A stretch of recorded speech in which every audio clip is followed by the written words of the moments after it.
Well, the first thing I think of is, of course, like just the panic. I think Dr. Heather Schmidt can imagine how concerned parents would be to find out their child may have been exposed to mumps. I would be worried hearing about that and wondering and making sure my child was safe and had had the vaccinations that were appropriate.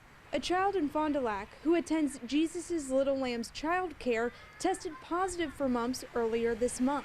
Characterized really by just very vague symptoms, so a lot of things that are just like any other virus. So you can be asymptomatic and still be spreading the virus and not know that. So that's what's scary. The best way to prevent getting mumps is to get the measles, mumps, and rubella, or MMR vaccine. Kids typically get the first dose at 12 to 15 months and a second one around age 4 to 6.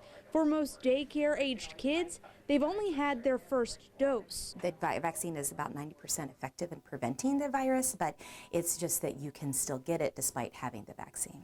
I did ask the daycare for a comment, and the employee I spoke with said the board has decided to not make any official statement. However, that employee did say that children's safety is always their #1 priority.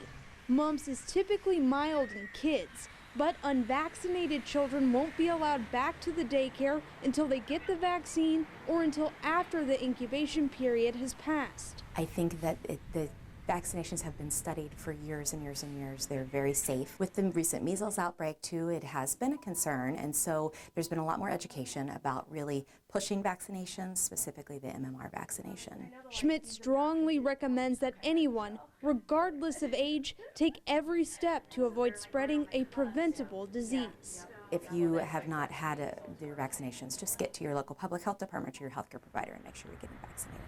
In Fond du Lac, Dakota Sherrick, Action 2 News.